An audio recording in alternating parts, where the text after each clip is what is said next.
Terima kasih Anda masih bersama kami pemirsa. Perhelatan Pilkada 2020 akan menjadi pertarungan sengit antar calon pemimpin kepala daerah.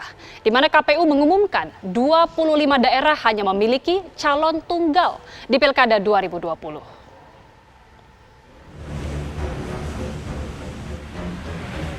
Komisi Pemilihan Umum atau KPU telah menutup pendaftaran calon kepala daerah di 28 wilayah yang dilakukan perpanjangan.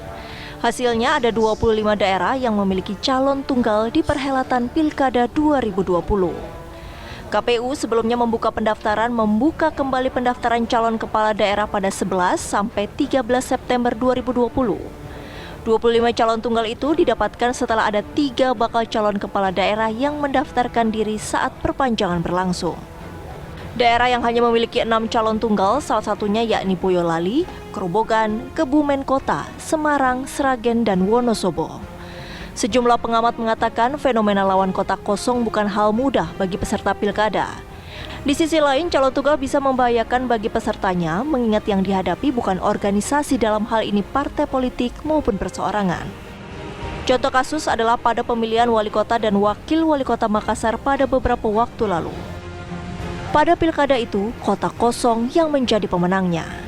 Akankah para calon tunggal pada pilkada 2020 ini bisa memenangkan kota kosong? Tim TV One mengabarkan.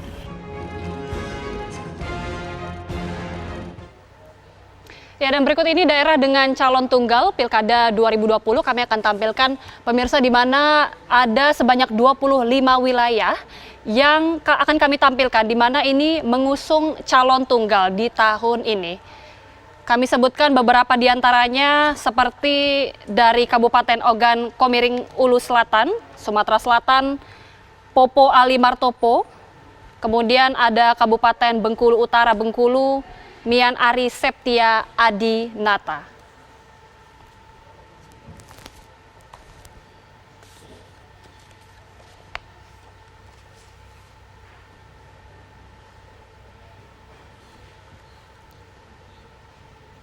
Iya, 25 calon kepala daerah akan menghadapi kota kosong dalam gelaran Pilkada serentak 2020. Lantas wilayah mana sajakah itu? Kita akan berbincang dengan Komisioner KPU Idewa KD Wiyarsa Rakasandi. Ya, selamat siang Pak Dewa. Selamat siang Mbak, ya selamat siang pemirsa TV One. Selamat siang Pak Dewa, kita melihat ada fenomena baru. Sejak tahun 2015 hingga tahun 2020 ini kita melihat cukup banyak daerah-daerah, tadi sudah dilihat di grafis sebelumnya ada 25 daerah yang mengusung calon tunggal pada Pilkada 2020. Seperti apa KPU melihat hal ini Pak? Ya memang KPU ya tentu menindaklanjuti ya tahapan pencalonan ini dengan ketentuan sepanjang bahwa proses itu telah dilakukan sesuai dengan ketentuan. Ya, fenomena calon tunggal ini muncul ya, kalau kita lihat dalam aturannya, karena memang yang diatur di dalam Undang-Undang Pilkada itu kan batas minimal dukungan ya, bukan batas maksimalnya ya. Jadi oleh karena itu maka ya sesuai dengan data terakhir ya, memang data kami menunjukkan ada 25 ya daerah yang menyelenggarakan pemilihan dengan satu pasangan calon, begitu Mbak. Baik Pak, kita melihat juga bahwa sejauh ini bagaimana mekanisme yang akan dilakukan KPU apabila nanti pada saat pilkada berlangsung kemudian yang menang ini adalah kota kosong. Mekanismenya seperti apa Pak? Apakah otomatis petahana ini akan menjabat kembali begitu? Tidak ya, jadi di dalam ketentuan itu sudah diatur bahwa untuk daerah dengan satu pasangan calon ya, maka nanti pasangan calon dimaksud dinyatakan sebagai calon terpilih ketika dia memperoleh suara ya lebih dari 50% suara sah dalam pilkada di daerah yang bersangkutan. Nah, jika perolehan suaranya lebih dari 50%, tentu sesuai dengan mekanisme yang berlaku ya, nanti pada saatnya akan ditetapkan sebagai pasangan calon terpilih untuk kemudian dilantik ya. Jadi prosedurnya begitu. Tetapi jika ternyata tidak memperoleh suara sebagaimana saya sampaikan tadi, maka tentu nanti KPU setempat ya akan melakukan penjadwalan kembali penyelenggaraan pemilihannya. yang di dalam ketentuan PKPU ya diatur bahwa pemilihan akan dilakukan ya pada periode pemilihan serentak berikutnya. Nah, bagaimana dengan pengisian jabatan ya kepala daerah di wilayah dimaksud? Itu juga sudah diatur ya bahwa nanti KPU provinsi atau KPU kabupaten kota setempat yang menyelenggarakan pemilihan atau pilkada itu berkoordinasi dengan kami KPU RI, kemudian untuk ditindaklanjuti ke kementerian yang menangani urusan pemerintahan dalam negeri.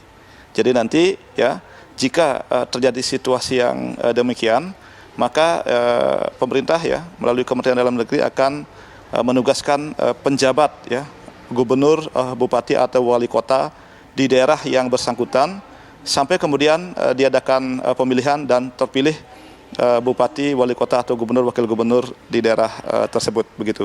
Baik, kami konfirmasi ulang, artinya untuk calon tunggal yang melawan kota kosong ini tentunya harus lebih dari 50% suara sah, begitu ya Pak. Kemudian jika kami bisa mengutip, tadi juga tim kami sudah menghadirkan grafisnya, bahwa berdasarkan sumber Undang-Undang Nomor 10 Tahun 2016, khususnya pasal 54D, poin 4 Pak, jika belum ada paslon terpilih maka pemerintah akan menugaskan penjabat gubernur, pejabat bupati atau pejabat wali kota. Artinya bisa dikonfirmasi bukan petahana yang akan kembali menjabat apabila yang kota kosong ini yang menang ya Pak?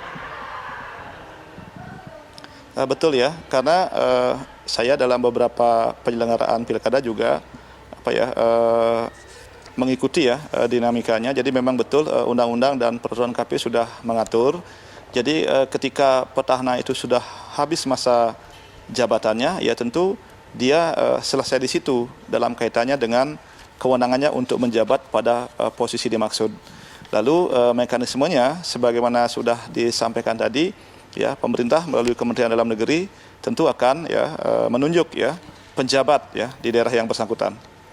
Baik, terima kasih Bapak Dewa, Komisioner KPU sudah memberikan informasi kepada kami, kepada pemirsa TVN. Terima kasih Pak.